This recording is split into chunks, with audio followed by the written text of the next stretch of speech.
Hey y'all, it's Leah. So drunk Leah may have made a few mistakes in this episode, and I want to clear those up before anybody decides to let me know that I fucked it up. So, in the second story, I'm going to be talking about Harper's Ferry. Turns out I thought it was Harper's Ferry, West Virginia, and that is not the case. Drunk Leah didn't know that there were two separate things.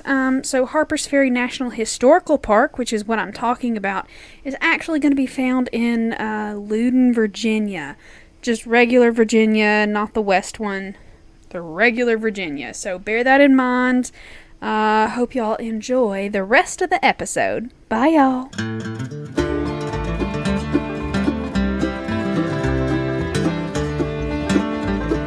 Hey y'all, I'm Leah Lawrence. And I'm her husband, Mitch Lawrence. And you are listening to the Southern Spirits Podcast, where I regale my husband with Southern stories of the macabre, creepy, and strange. And I drink. So what are we drinking tonight, Mitchell? We are going to be drinking Citra Ass Down Double India Pale Ale. Brewed and canned by Against the Grain Brewery in Louisville, Kentucky. 8.2% alcohol by volume. Let's read the can. Citra Ass Down and crush this beer. This beer is not candy or mother's milk. It is not brewed by gypsies or aliens, nor does it contain any zombie dirt. This is a double IPA brewed with Citra hops. It is sticky, hoppy, and delicious. Simply drink it and enjoy it. Don't hoard this beer. Citra Ass Down and drink it now. Alright, guys, calm the fuck down. Like, what's your fucking deal? Zombie dirt? What's that I don't about? know what zombie dirt is. I don't like the racist connotations of gypsy. Or right. aliens, for that matter. Guys, calm down. Too much. Alright, you make a good beer. Indeed. And your labels are my favorite thing on the face of look at the pictures of these. Get on Twitter. Look at the pictures of these. Get on Instagram. Y'all, they're wonderful. just follow them on Instagram because all of their daggum can labels are amazing. Yes, do follow Against the Grain Brewery on Instagram. # not paid ad. No, I just like their artwork. We just enjoy their artwork very much. About the beer, though, this does have a very good fruity bitterness. It is a very good IPA. It has a strong back end that's really brought out by the sweetness of that high alcohol content. If you've never had a really high alcohol content beer, it's a lot sweeter. They just all are. There's no denying that. Even if you get like a stout or something. Well, I mean, that's the fermentation process. Right. The more There's sugars so that much are sugar in available, it. the more alcohol that's made. That's how yeast works. This one's really sweet. It's a really good IPA. I do think it could be better, though. It's not a perfect beer. I do like it a lot, though. All right. So Citra Ass Down and get a 8.5 out of 10. Oh, but the name, though. Yeah, it's a really good name. It's a good name. It's Check a good can. Oh, And these guys are fun. This is just fun. And these were brought back from Kentucky from Amber and Aaliyah as a present, and I appreciate it. They brought them to us because I don't think we can get these around here. I haven't seen them in the store. I've not seen them around here, but I wish we could because I love their label. All of their cans, all of their different beers have really fun artwork and really fun names. Yeah, there were a couple of other ones I can't remember, but they just have fun names. Go look up Against the Grain Brewery if you're not in and around Kentucky. You'll see what we're talking about. They're fun. Really fun. The beer's good, not perfect, but we do like it a whole lot. Our liquor for the night, sorry to any hipsters out there, we're going mainstream. We have Old No. 7 brand Tennessee Sour Mash Whiskey, distilled and bottled by Jack Daniel Distillery in Lynchburg, Tennessee.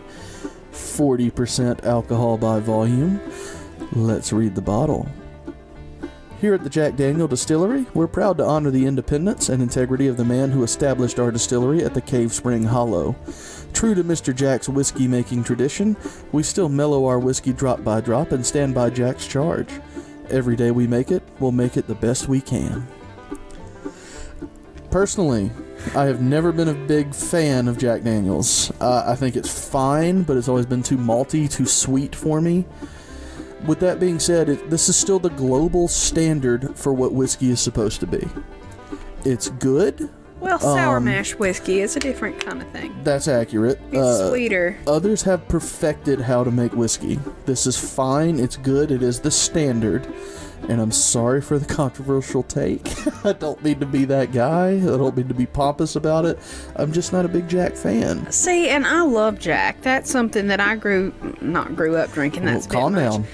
But from the time I was 21, that's how I like my whiskey sour. I want it to be made with Jack Daniels. Don't put Southern Comfort in my whiskey sour, please. I appreciate the making it a little bit cheaper, but no. Prefer Jack Daniels. It tastes better. Fair enough. See, I would rather have SoCo in that. No thanks. SoCo tastes like Sudafed. Not for me. I mean, to me, Jack Daniels tastes like grape cough syrup. So, I mean, we're kind of on the same page, you know? Well, whatever. I prefer Jack. It's very iconic. Going to the distillery is a hell of a lot of fun, even though it's in a dry town. But, well, look, I don't hate Jack. Fun. I don't hate Jack, okay? I'm just going to say that. It still gets a 7 out of 10 on ice. It's still fine. It's good. I think I just take a really hipster approach to Jack. Because I'm like, look, other people do it better. Don't be so mainstream and like the Jack Daniels. Look, it's still good. It's a classic it's for still a reason. Good. Right. It's still fine. It's done well. It's just not my thing. Iconic bottle, iconic label. Right. It's just it's a good product. Right, and it gets an 8 out of 10 with Coca-Cola by itself. That's what I'm having right now. I got a half and half Jack and Coke. I love a Jack and Coke. It's perfectly fine. It's good. I'm just saying it can be done better. I know Leah made herself a whiskey sour with the White's Elixir sour mix that we have. How is that, Leah? Incredibly sweet, but I'm digging it. What score would you give it? Off the top of your head, right now. Quick. A lot. Okay, a lot out of 10. Good. So overall, this will get either a 7.5 or 7.5 plus a lot out of 10. So that's what we're going with. 7.5 out of 10 for the Jack Daniels Old Number 7 Tennessee Sour Mash Whiskey. Alright, now that we're done with the alcohols, full disclosure, we are recording this at midnight of the current day because we just spent most of the night at Blue Pants Brewery in Madison, Alabama. Yeah, we did. Drinking a lot of beer, and we're not going to talk about one single beer that we had there because they will be on the podcast at some point. Yes. So I'm not even going to talk about it. Oh, but they're good. We just got inebriated, and this is the first time that we are actually starting the show both fucked up. So... I mean, you're not fucked up, but Oh, no, I've gotten there. I drove home, and I was fine, and then I sat down on the couch, and I was like, we got a problem. And I've had a Citra Ass Down. I was gonna say... And most of a Jack and Coke, so... Yeah, I was gonna say, Mitch didn't drink more than a flight and a beer. Right. One of those mini, 6 flight... Y'all, their flight containers are shaped like blue pants, and their name is Blue Pants Brewery. And that just makes me so happy. Yeah. It's adorable. I like it. We had a great time. Got pretty fucked up. Best part about it, they have free goldfish and peanuts. Oh, my God. For when you want to sober up. Yes. So we each had a cup of goldfish and peanuts. And the ladies' bathroom accoutrement. Y'all, 10 out of 10. They know how to take care of ladies. Thank you. Tune in next week to Southern Ladies' Bathrooms. we'll have more. No, everybody there was great. The band was pretty fun. Would recommend. Yes, Blue Pants was very fun. They have some very good beer. Yeah. They had 12 things on tap when we were there. We tried most of them. Not all of them, but most of them. We didn't try the Pilsner I can't or the recommend, Amber. but some I absolutely recommend, and that's why we won't talk about them because they will be on, and we will recommend them. So, huzzah! # teaser. Hey. Anyway, we're starting the show already a little bit fucked up, so apologies if this might be a slow-moving episode, because it could be. Nah. But right now, let's just move on to the next segment. Indeed. What do we have, Leah? Funny place name. Funny place names? What about listener mail? I did not prepare that because I am drunk. Okay. We'll do listener mail next week. Let's just go into funny place names. Go right ahead. I'm sorry. Tonight, y'all, we're going to go to Kentucky. And we're going to Hippo, Kentucky. Hippo? Hippo. I don't think that's real. It is. It's in Floyd County, Kentucky.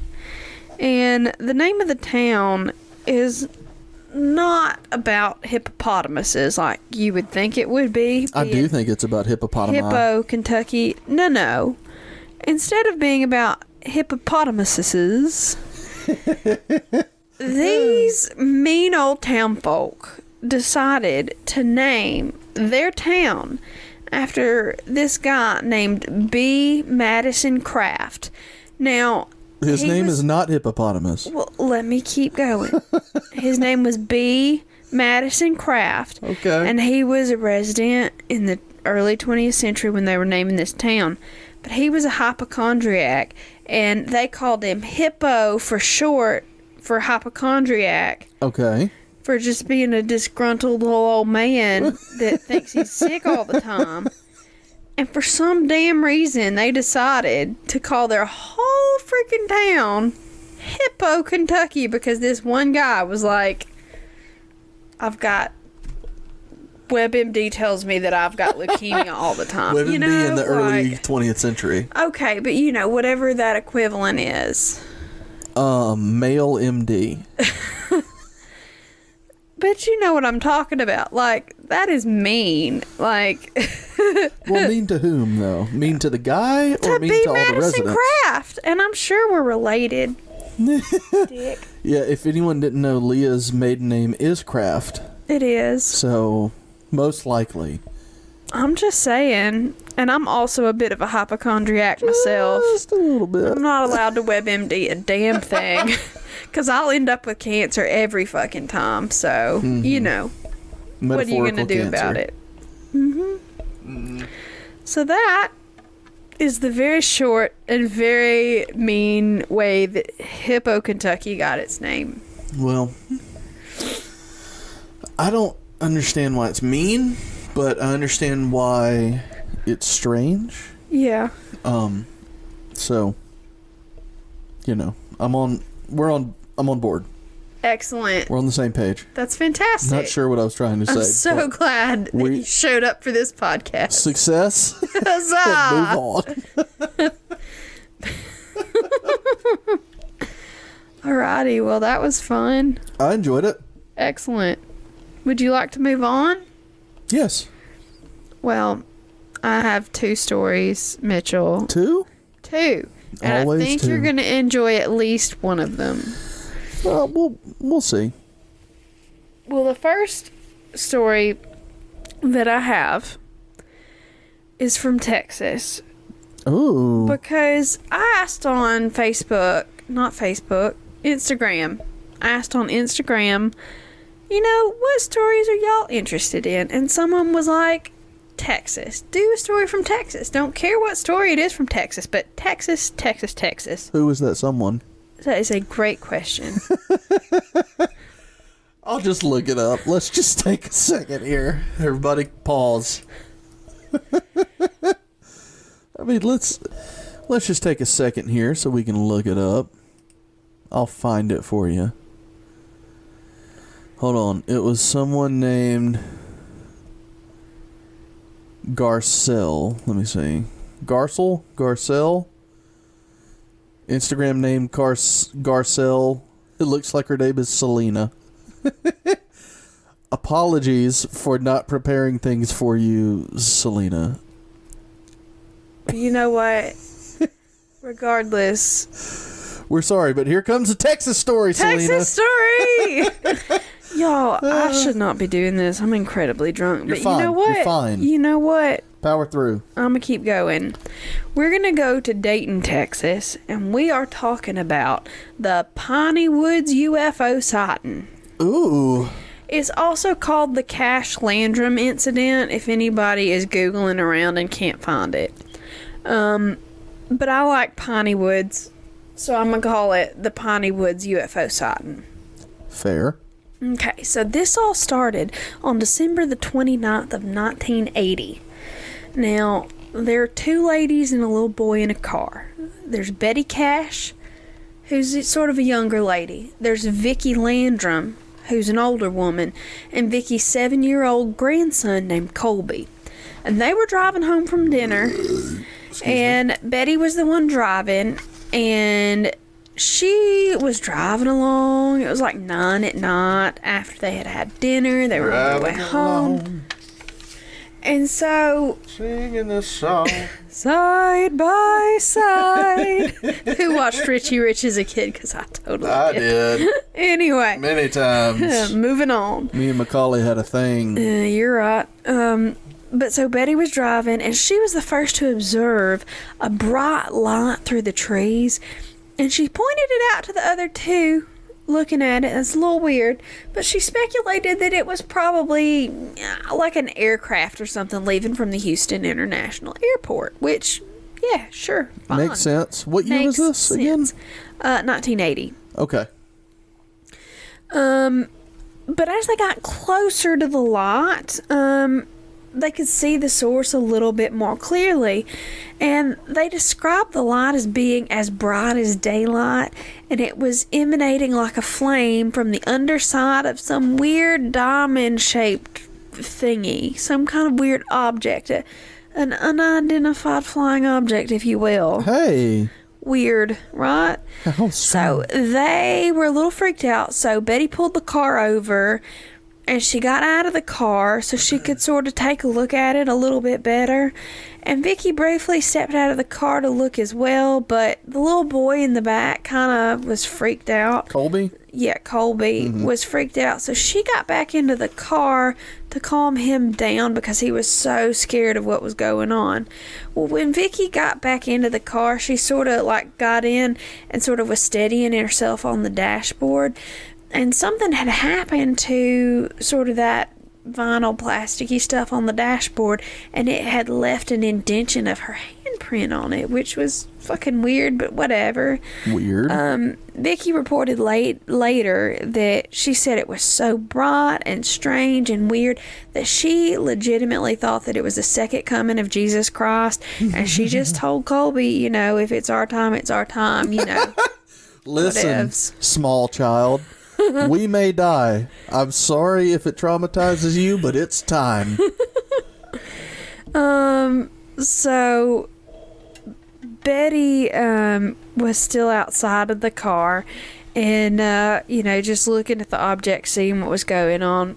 And Betty said that the object gave off such a crazy amount of heat that she felt as though it had been like a hot summer day, like it was that kind of temperature in the middle of Texas, even though it was in the middle of the night in late December. So it just felt and so in late December, it felt like it was 114 degrees. Maybe not 114, but 105. That's how hot it probably gets in Texas, God damn it. Well, I've never been to Texas, but fine. I have, and it was 114 degrees. All right. So the object was hovering in the sky and bobbing up and down just above the tree line. Now, this whole, excuse me. Anyway, so when they were looking at it and it was bobbing in the sky and all that nonsense, well, a whole bunch of what Betty described as, well, later they described it as a Chinook helicopter, but she knew that it was a helicopter at the time. So she said just a whole mess of these helicopters were flying into the airspace all around the object, and they took up sort of a formation around it, and it looked like they were guiding the object and the weird light with it off into the distance. Until finally they couldn't see the object anymore, or the helicopters. So the object, like I said, went away and all of that, and then of course the night came back and it was cold and normal like a December night, like you'd think it'd be. Well, Betty and Vicki were a little bit weirded out by the helicopters as well, because they thought they counted about 23 helicopters, give or take. That's too many fucking helicopters. And that's a fucking lot of helicopters, especially Chinook helicopters, which are those double rotor military helicopters. Yeah. I was going to ask was the light constant? Did it, like, go on with the diamond thing as it went on in the distance? Yeah. With the helicopters surrounding it? So there are different artist renderings, which are my favorite from alien things. Like, it's great. But it kind of looks like a 3D... You know, in Legend of Zelda, the rupees... Do I know Legend of Zelda? Well, I know do you know Legend of Zelda? I do. But it sort of looks like a three-dimensional one of those with, like, a fire coming out of its butt end, you know. Nice. But anyway. Love some rupees. Just sort of a crystal-looking thing with a flamey, weird light coming out of the bottom. I know it's rupees. I say ruples jokingly. Yeah, I think you just don't remember. Never heard of Legend of Zelda in my life. Yeah, all right. I don't like video games whatsoever. I just have gamers thumb. You and your gamer's thumb. It's really painful. Anyway, but so they reported that they counted those 23 helicopters, you know, more or less. And so they also later on found another guy and his wife that corroborated the report of helicopters. So this detective named Lamar Walker and his wife said that they had observed 12 Chinook helicopters passing over their home near Dayton that same night. It's not adding around up. the same time. Well, my thought is with this is that they said 23 and the other guy said 12. Well, they just said helicopters. He said Chinook helicopters. I think he got a better look at it and was counting the helicopters, and they were counting the rotors. They were thinking. So that's my guess is they doubled it because it was a double rotor helicopter, and they probably didn't really know anything about military helicopters. But sounds fishy. Whatever, fine, but just fine. Anyway, so Betty got back into the car, but as she went to grab and pull the door open, the handle of the door had become so hot because of that heat from the light that the metal burned her hand when she pulled it to get, back into the car. Hate burns. I know, they're painful. So in the days that followed the incident after they got home and all of that stuff, all three of them got sick. But Betty got the most severely sick because, she was outside of the car the most. She suffered blisters and nausea and headaches and diarrhea and loss of hair. Why diarrhea? I don't know. Alien sightings are always coupled with diarrhea. It's that anal probe, y'all. Sometimes they gotta lubricate it's it to not get it up probes, there. they're putting in suppositories. Gross. Now we know. Nasty. They're enemying everyone that they abduct. No, there was no abduction in this case. She just, diarrhea, loss of hair. Come on, look at Can I please get through her symptoms? Yeah, I think we got it. Diarrhea and loss of hair. And also reddening of the eyes. So on January the 3rd, she was so sick that she was unable to walk and she was nearly unconscious. So she got admitted to a hospital in Houston. Now, Vicky and Colby were also experiencing the same types of symptoms, but they weren't nearly as severe as what Betty was dealing with. And so, after she got back in the hospital and they took care of her and they treated her symptoms and her problems, well, they approached two senators from Texas, Lloyd Benson, Bentsen, I would assume that's Benson. Sounds like Benson to me. Okay, and John Tower, about how they felt that they had become ill after exposure to the object that they assumed was a military object. So these guys were like, all right. And under the advice of those senators, Cash and Landrum, contacted officials at Bergstrom Air Force Base, which I assume was the nearest Air Force base to them in Texas. And they were interviewed about their sighting, what happened, all of that stuff. And so after all that happened, they ended up filing a civil lawsuit against the U.S. government. Now, my shot in the dark question for you is how much money did they sue the government for? Was it A, $2 million? Was it B, $20 million? Or was it C, $200 million?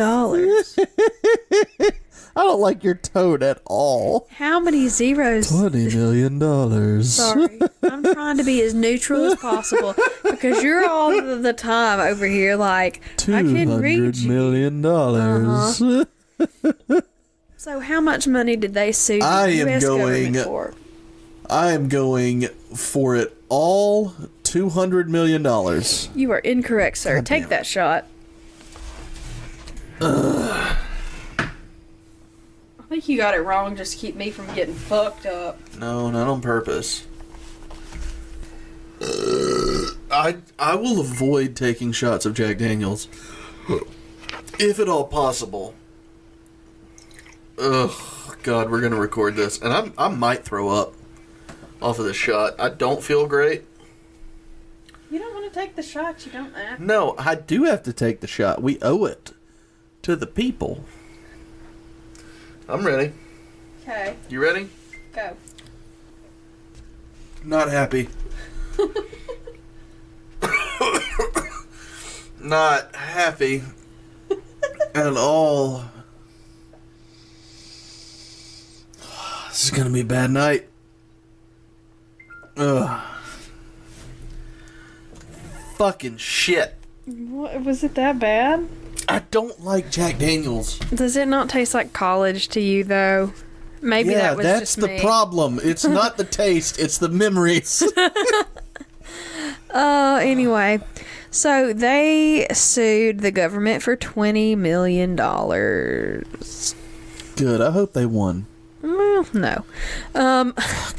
So the judges eventually dismissed the case based on the fact that they had done a previous investigation in 1982 carried out by Lieutenant Colonel George Saran of the Department of the Army Inspector General, and they found that there was no evidence that the helicopters witnessed actually belonged to any branch of the military. Right. They didn't have that many in any of those locations that were close enough. There were no, that was just a fuck ton of helicopters.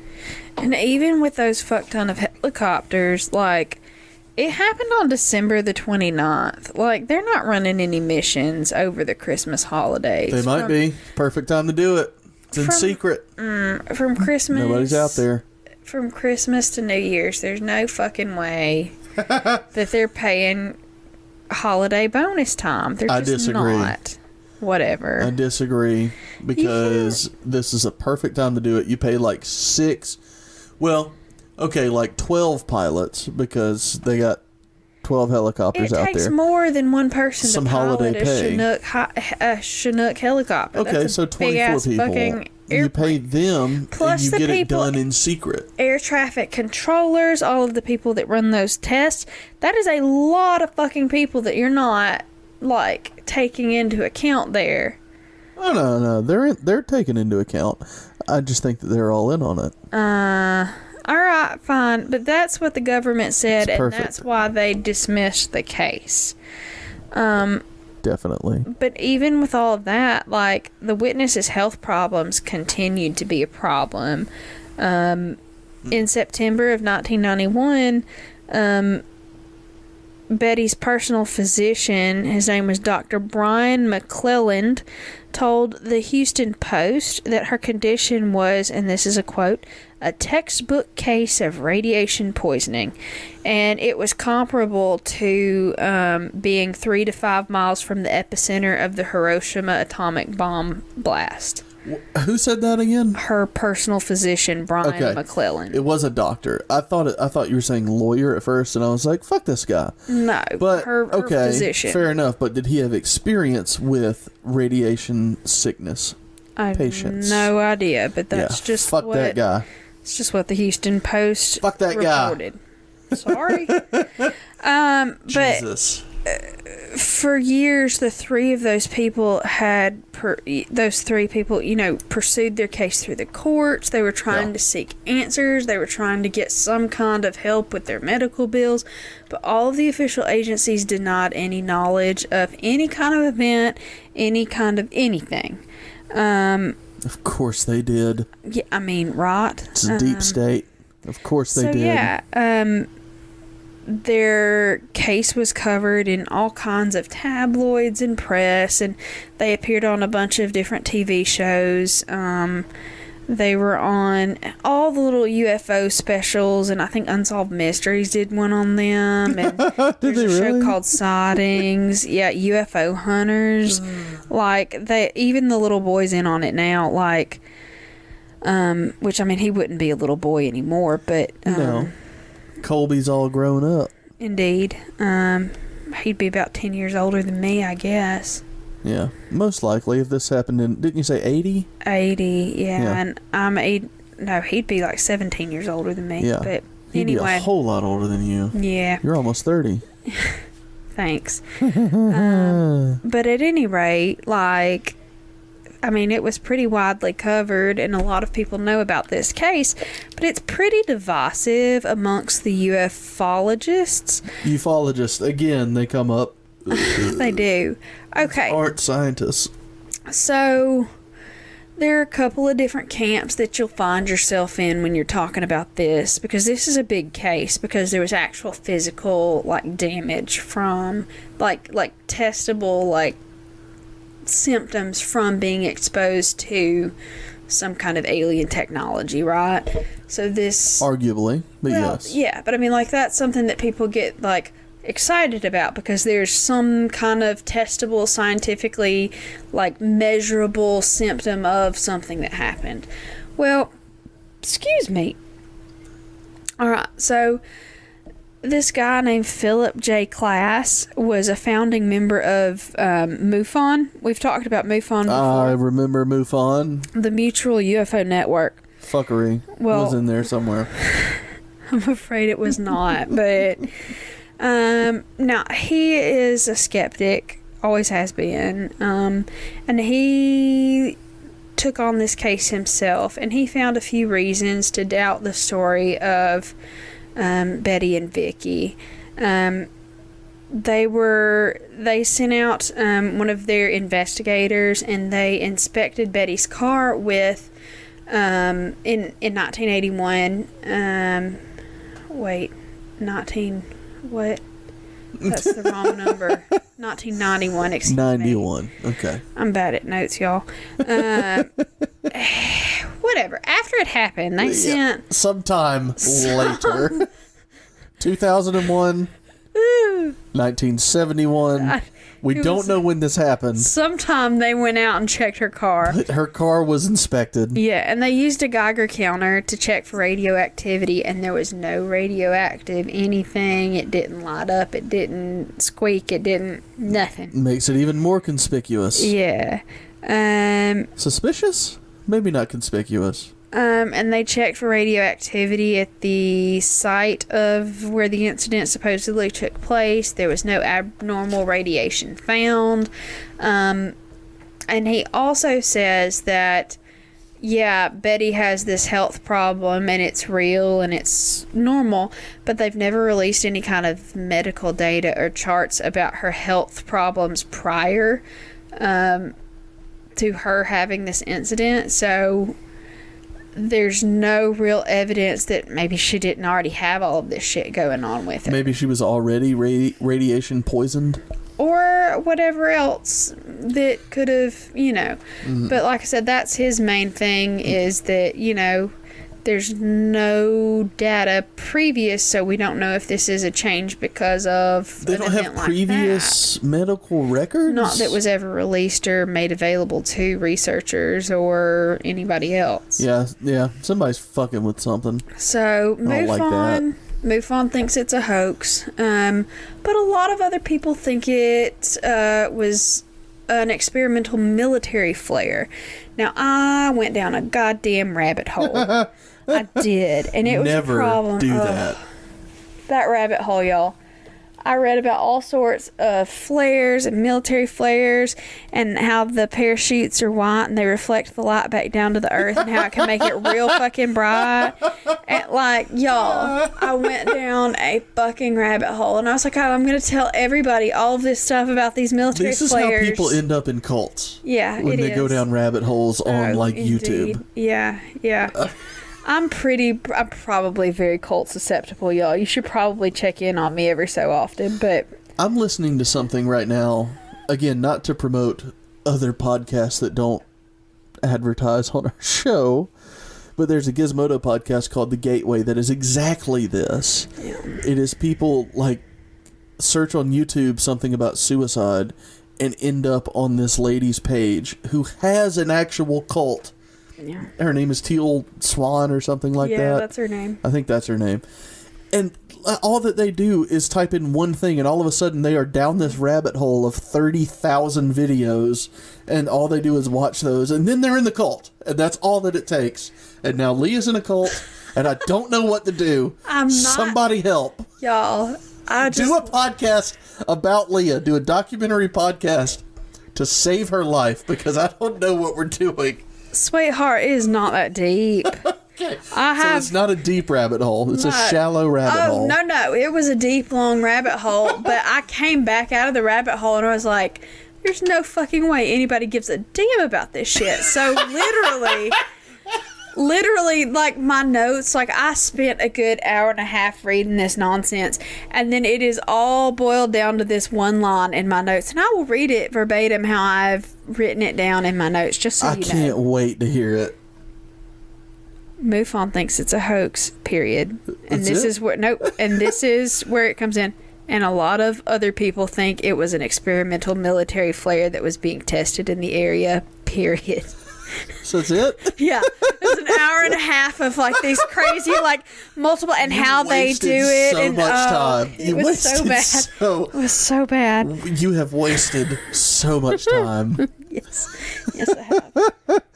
It just sounds like MUFON. Like, okay, their thing is that they believe that UFOs are real, and they believe that we get visitors, but they are very much, they want to be sure, absolutely sure. Yeah. Everything I've ever heard from and about MUFON is, look, you're full of shit. That's all that MUFON says. They're like, no, you're fucking wrong. There are some that they count in the unexplained and they want to know more about it, but they're definitely in the camp of, let's make sure that if we decide that this is an alien, it's going to legit be an alien. I will say this. Which I appreciate. I will say this. I feel the same that you just said. I very much appreciate that, because skepticism for me is a very valuable asset. You should question everything. And these people want to believe there are UFOs, but they are going to tell you that you have to have some kind of backup. Yeah, there's got to be proof. There's got to be evidence. There's, and that's cool. They make me happy. MUFON, I like you mostly because of how confrontational you are. Now, it just makes me really happy. You also haven't done the deep dive into MUFON. You're right. I know of 2 MUFON cases so far. There you go. I was about to say, I know a lot more, but regardless, excuse me. The next line in my notes, and this is the last line, is the last theory, and this is how it's written, or, ... aliens, period. Woo! Exclamation point. God damn it. Why did you not stop me and go, wait, there's more? Before you finish your thought, before you put a ribbon on this, let me throw a wrench in it. Just fucking shit. Just stop me first and say, no, I know you're about to make a conclusion. Well, but you're about to make a declarative statement, so stop and let me just completely fuck up your head. But you got for like, a second. You got like real excited about it, and I didn't want to take away your joy. You're a fantastic wife. You are not a good friend. I'm sorry. Just... Look. You have got to stop me when you know that I'm heading in a path that I'm gonna regret. You've got to stop me. I don't think that's regrettable. I just think that like there was one more option, and the other option was aliens. Woo! Literally, I wrote aliens. Woo! God, I said so much good stuff about MUFON, and then they're like, you know what? Fuck it. Could be anything. No, MUFON didn't say that. That was just everybody else. You're right. I'm sorry, MUFON.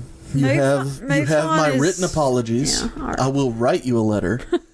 But, I mean, I'm not going to write you a letter. No, but, he doesn't write. Yeah, I haven't written anything since, like, high school. Yeah. We type everything now. Indeed. Anyway, so that was your Texas story. You're welcome, Selena. Yeah.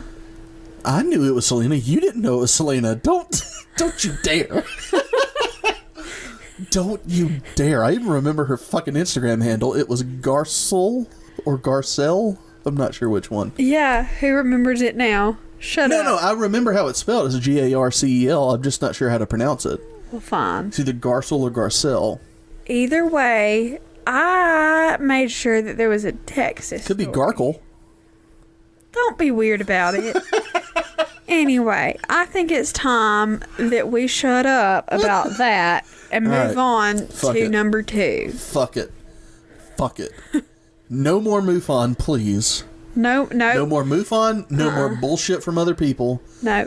Let's just get something We've real. got a straightforward true crime story this time. Holy shit, I didn't even know it was true crime. Yeah, it is. Right, you ready? Yep. We are going to Harpers Ferry, West Virginia. Yay! We still don't have, like, anybody that listens in West Virginia. No. So if you know anybody... Tell them that we did this. Yeah. And tell them to listen, because here's our take, and it's... a thing. Worth it. I don't know if it's worth it.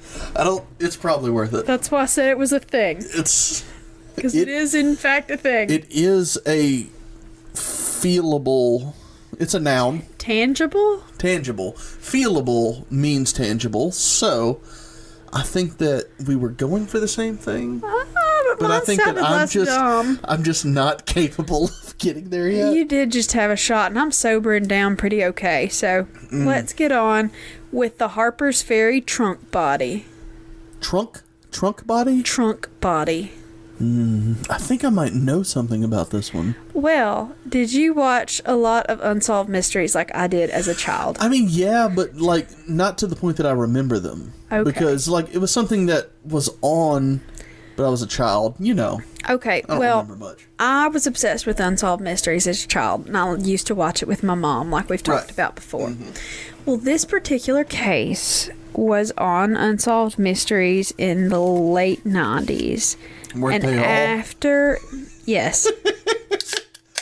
But after it aired, it got solved. So I'm going to tell you the mystery first, and then there's a fucking update because they solved that shit. Was it shortly after it aired? Yeah. Okay.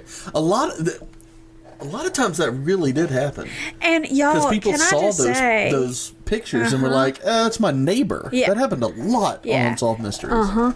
But the Unsolved Mysteries wiki is fantastic because it divides them up into what's still unsolved, what has been solved, what was solved because of the show. It's great. Go look at it because if you were a kid like I was that was watching stuff they ought not have been at that point in time, it's very nostalgic. I enjoy it. But anyway, this is the Harpers Ferry trunk body. So, yummy. We're in Harpers Ferry, West Virginia at the National Park there in Harpers Ferry. Right? Yes. If you say so. It's around 11 p.m. on the evening of May the 13th in 1996. Ugh. And so all of that sounds awful, especially the 1996 part. Yeah. So a park ranger had just gotten off work, and she was heading to the parking lot to get to her car and all that nonsense, how you get home, whatever. Well, she noticed a steamer trunk was on the side of the road near the entrance of the park. She didn't have her radio because she had hung it up and all of that stuff, getting ready to go home. She decided, you know what, it'll wait till morning, we'll report it then. Well, hours later, a sheriff's deputy from, well, it doesn't say where sheriff's deputy was from. I assume Harper's Ferry. Most likely. Yeah, anyway. Harper's Ferry County, West I don't think Virginia. that's a county. But anyway, the sheriff's deputy's name was Clark Johnson, and he discovered the trunk as well. Well, he was like, well, I'm a sheriff's deputy. I'm going to go figure out what this trunk's all about. I don't think that's like most sheriff's jobs. Well, that's what he did. They're supposed to So he chill out and found, focus on jailing people. well, he found that there was a large amount of tape around the, like it was a trunk and it had been duct taped all around. Yeah. So he's like, that's weird. And he removed all of the tape and he opened up the trunk, and inside the trunk there was a duffel bag. And he was like, that's weird. So he, And in the duffel bag was a little Russian statuette. no, And then a smaller Russian statue. no, we're not Matryoshka dolling here. He unzipped the bag and he found another duffel bag. God damn it, Mitchell. There was a smaller duffel bag and a smaller duffel bag. Okay, so we like I got it Matryoshka down. dolled like one level. And there was a puppy in the very smallest duffel bag. Motherfucker, I forgot about the second duffel bag.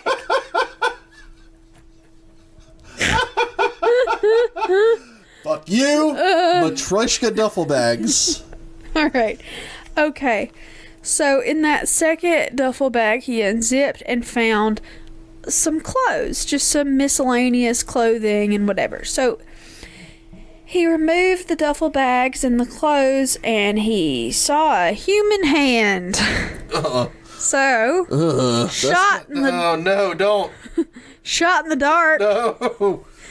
What? What kind of body was in the It trunk? was a duffel bag body. No. Was it A, the body of an elderly man?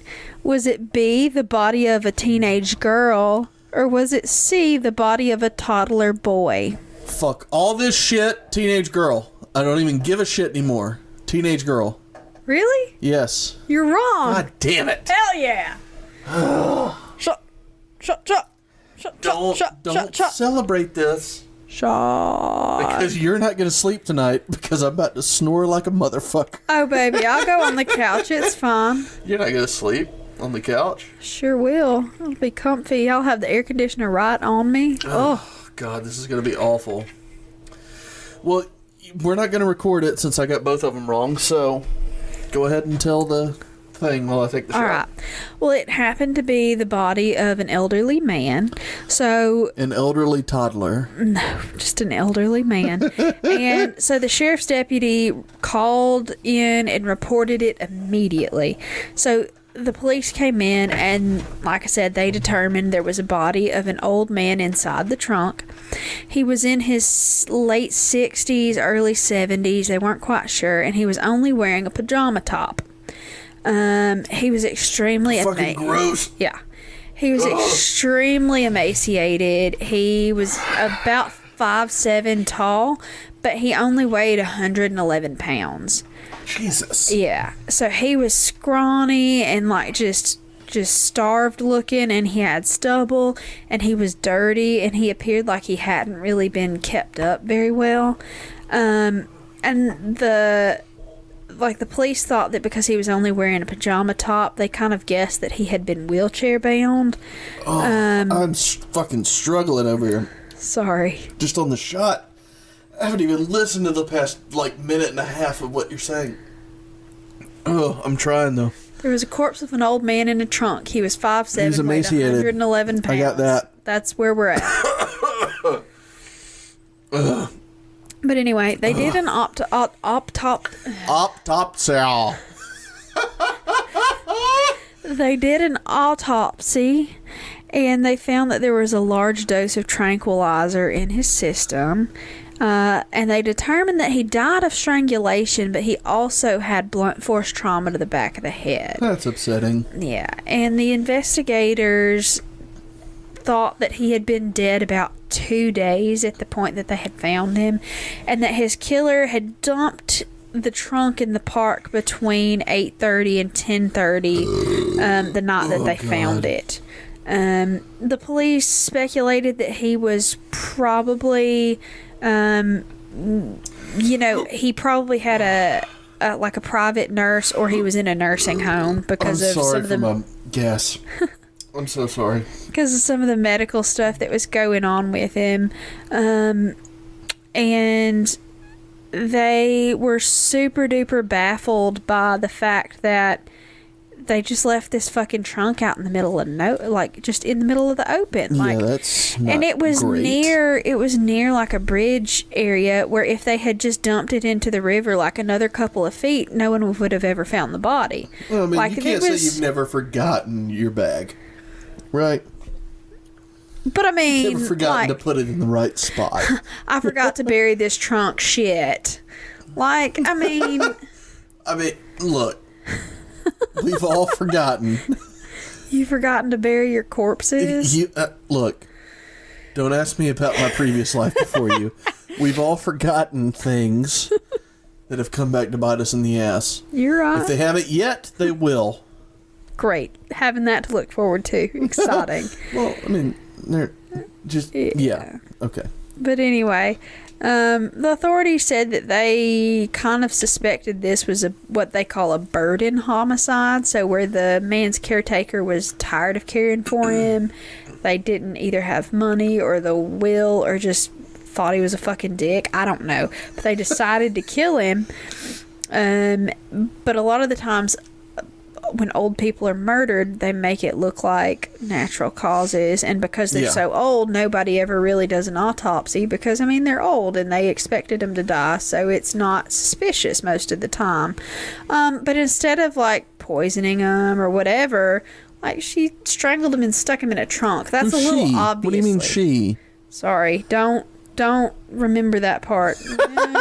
We've already had a shot in the dark. It's fucking over with. You're right. Okay, well, that'll come in later. Sorry about that. There's a she. Spoiler alert. There's a bitch involved in this. Hey. There's a C word. Possibly. You don't know. But anyway, and they also thought that maybe the person that killed him, could have profited from it. The lady who killed him. But anyway, they were just super like, the fuck didn't you just like push it 2 more feet over that way into the overlook so it would go into the river? Did the cops say that? Like, did they bring her in and like, look, why didn't you just dispose of it and then we wouldn't have to do all this paperwork? This is before they had a suspect. They were like, this is just fucking weird. Why did they want us to find it? And one of their thoughts was maybe it was close to a trash can, so maybe the killer thought that maybe the trash truck would just pick it up and landfill it, you know. But it was just weird. It was a weird choice. They weren't sure what was going on. It was just strange. But anyway, once they performed the autopsy on the John Doe, they found out how he died, you know, the whole strangulation thing, and they were looking for anything that would figure out his identity. His dental records did not come back. They took his fingerprints, but they didn't find any matches. And they did find... he had a micro valve implanted in his heart from a previous heart surgery, and it has a serial number on it. They were like, oh, bingo, great, we're going to find this guy. Well, they were going to trace it through, you know, because they register the serial numbers of all of that stuff. That should be easily traceable. Yeah. Well, it turns out the surgeon that did his surgery did not return the card with the man's information and the serial number on it to the medical manufacturer. Nice. So that was a dead end. Nice. But so it was a complete mystery. He was completely unidentified, and this guy looks fucking weird. They have like pictures and shit. Don't tell me. But that's because I'm gonna Google it. no, I mean, the reconstruction that they put of his face on Unsolved Mysteries was goofy looking, to say the least. The computer rendering at that point in time was horrendous. I want to see it. Tell me what to Google. Harper's Ferry Unsolved Mystery Trunk Body. Apparently, I can't spell. But yeah, so it was like a complete mystery. No idea. Okay, well, fast forward to November the 26th of 2001. That's not a real face. Yeah. Look, I'm looking at it. That's not a real person. Yeah, it was. I've told you, computer graphics were awful in 2000. Sorry. I'm sorry. You may continue. I apologize. Yeah, so the case aired on November the 26th of 2001. Mm-hmm. And the notes on the wiki says, this case is infamously known for the rather disturbing photograph of the man. Anyway, because they were hoping to identify him. But it turns out this story has a resolution. What resolution? So in November of 2003, right when, the internet was really starting to take off and things were like networking and all that stuff, well, the police submitted this guy's fingerprints to a new database, and they identified him through his military fingerprint records. So he was 75-year-old Jasper F. Watkins.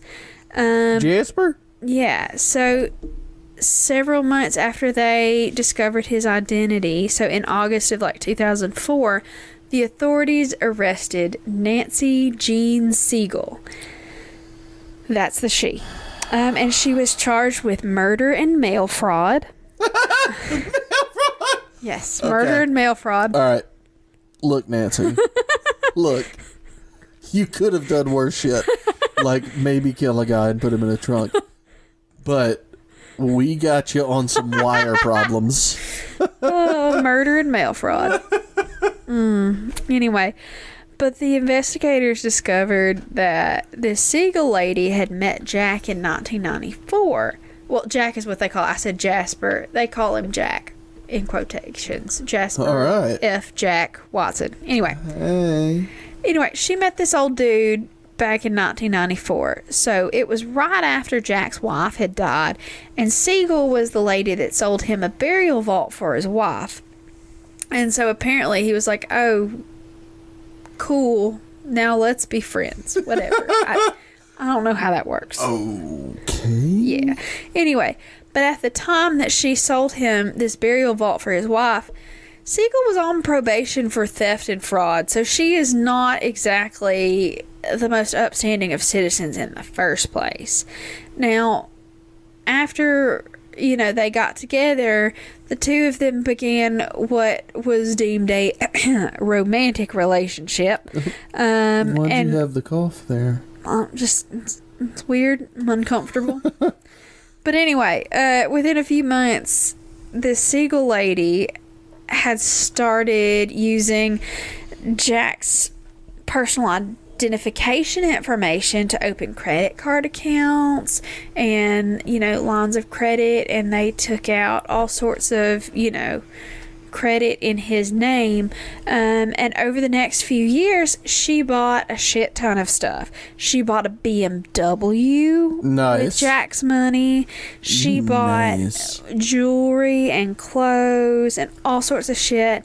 And she sort of segregated him from his friends and his stepchildren and kept him from talking to any of them, so they really didn't have any idea of what was going on in his life at the time.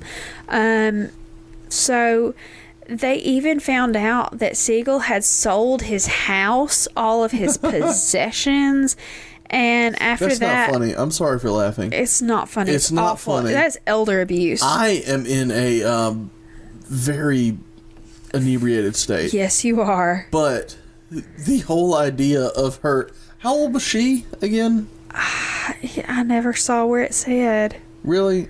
Because he was 75. He was 75. She's much younger than he is. Much younger? She's not a looker by any rate. From the pictures, she looks to be about 45 at the time. All right, but this was in the 1980s, right? 1990s. 94 is when they met. Okay. I mean, there wasn't... I really don't know where I was going with that. I was going to say many options for women in the makeup department, but that's inaccurate. Anyway, it was all frosted blue eyeshadow and... That's what I was saying. Ugh. It was like... It was dark times. We know. It was foundation and like neon. But the foundation... That's what I experienced. But the foundation only came in like 6 colors, so... Yeah. If you weren't one of those 6 colors, you were fucked. Anyway. But so, after she sold all of his shit, she took him to a hospital and tried to get him committed, basically. And she was unsuccessful, and then she tried to get him placed in a nursing home, and that wasn't successful either. He didn't want to be there. He wouldn't sign the papers. I was about to ask how those things were not successful. That just, he wouldn't sign the papers, and I guess he was... he was still competent enough to... Yeah, to like say, let them know that that's not his wishes. Yeah. Because he thinks that she's his girlfriend, and she's telling all of the hospital people and stuff that she's just his caretaker that's been hired, you know. Yeah. I don't like any of this. And so, after she was unsuccessful of trying to place him in a nursing home, a few weeks later from that, he was found dead in the steamer trunk.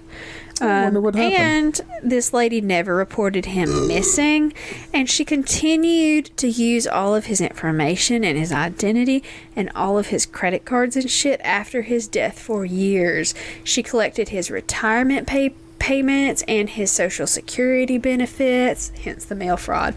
And his disappearance wasn't discovered at all because she had segregated him from his family and his friends. Yeah. So no one knew anything about him. Where they never reported anything because they were already estranged. They were already estranged. Yeah. She isolated him, let him drive money, and murdered him and put him in a trunk.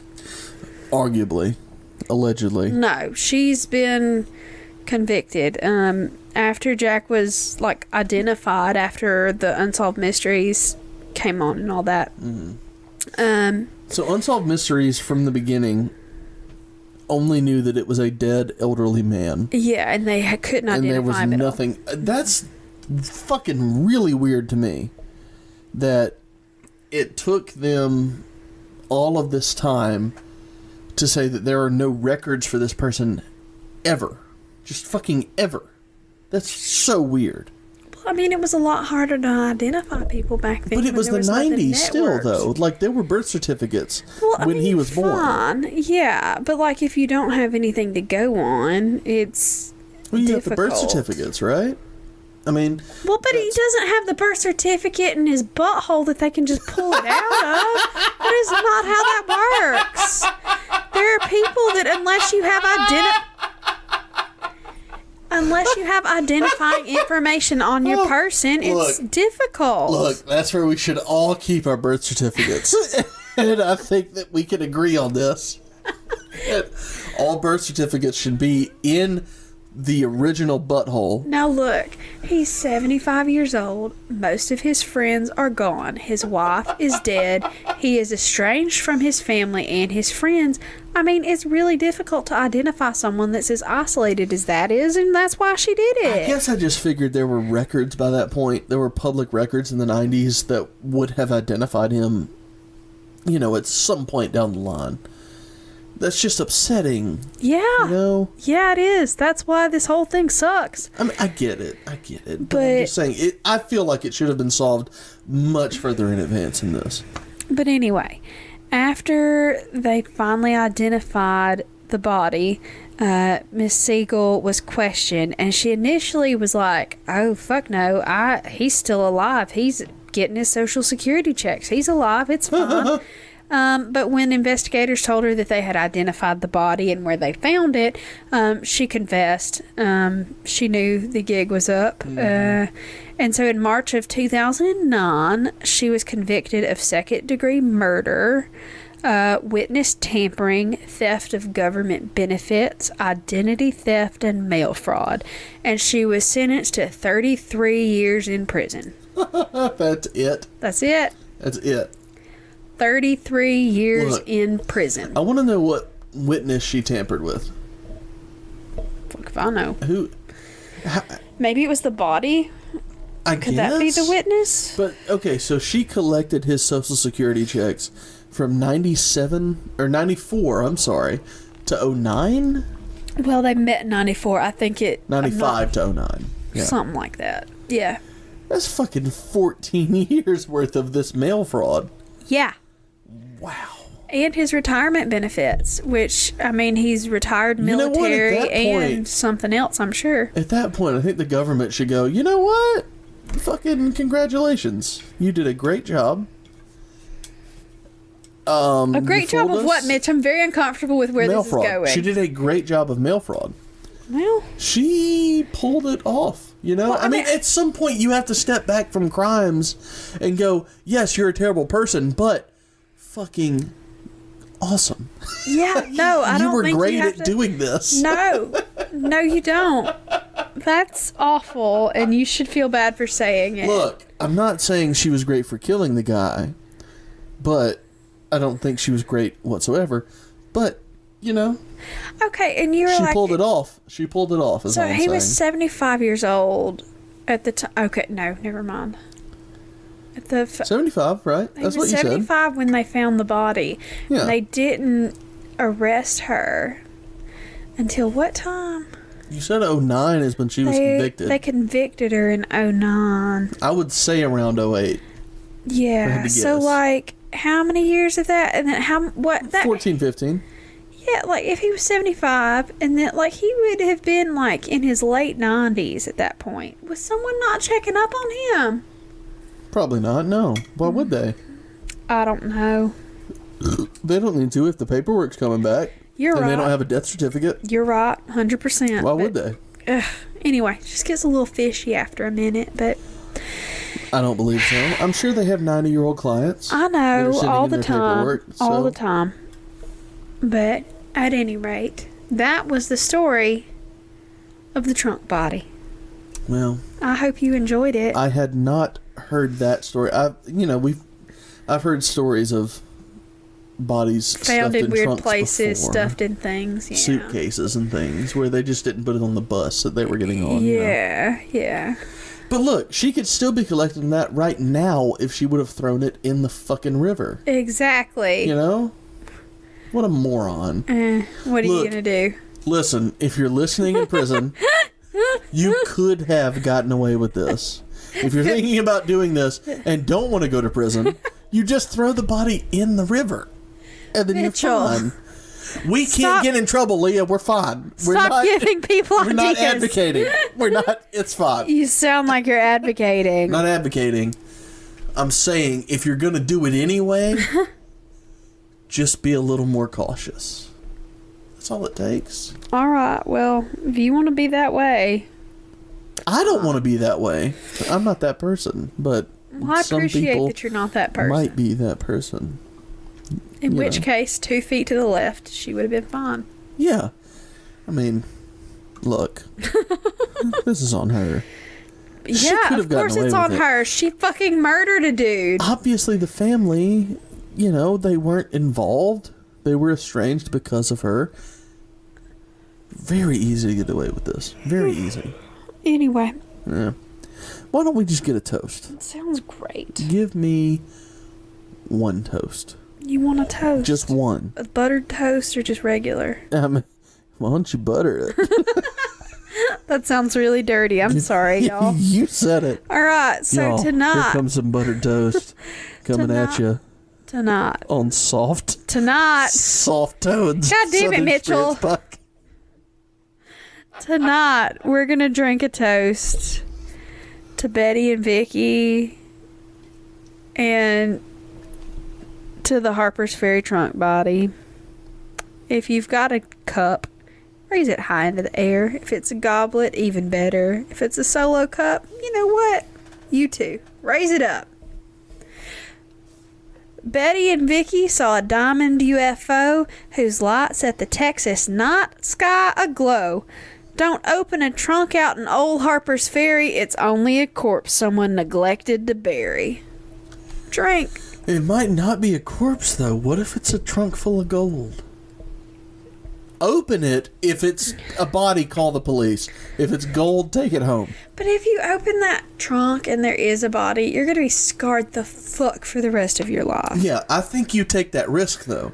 Because if it's a trunk full of gold, fuck you about being scarred. I know a story about a trunk full of body. How many trunk full of golds did you find in Harper's Ferry? Look, I have seen National Treasure, as we've talked about. We've talked about it. Look. At that point, I feel like there would be like extenuating circumstances where you would have like had to go through this ridiculous cryptography to like make it to the trunk. Fuck a trunk. In which case, if that's the case, open the goddamn trunk. But I'm just saying, fuck a trunk full of treasure. There might be a cavern full of treasure that starts with a goddamn trunk with a body in it. So, fuck you. You know, we can go one step at a time. We're not doing that. And make our way to wealth. And therefore to the elite. Or we could just become really super awesome famous podcasters and have people give us money. Not everybody can do that, though. Not everybody can drink Citra Ass Down and live to tell about it. Not everybody can decode non-existent cipher texts and get. But if Nicolas Cage can do it, you can fucking do it. And that is your inspirational quote of the day.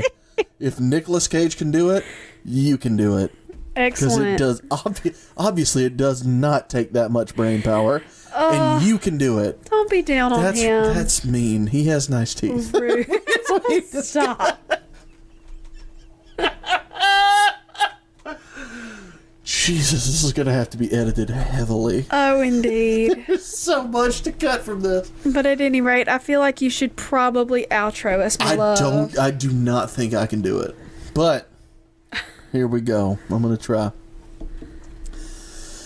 Thank you, everyone, for listening to the Southern Spirits Podcast. Thank you. If you like what you hear, follow us on Facebook, Instagram, and Pinterest at Southern Spirits Podcast. Follow us on Twitter at S Spirits Podcast, where I have been tweeting for the last 2.5 weeks. Tweet. Thank you very much. We started it when we started in April, but I've actually been tweeting for about 2.5 weeks. I'm so proud of you. If you have any fun stories and or alcohols that you want to tell us about, send us an email at southernspiritspodcast@gmail.com.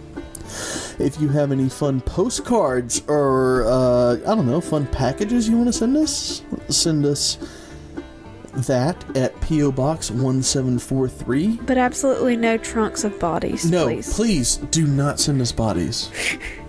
But the P.O. Box is 1743, Hartselle, Alabama. That's HARTSELLE 35640. And I think that's everything. Yes. Okay. It should be. It's done? We'll see you next week. Bye, y'all.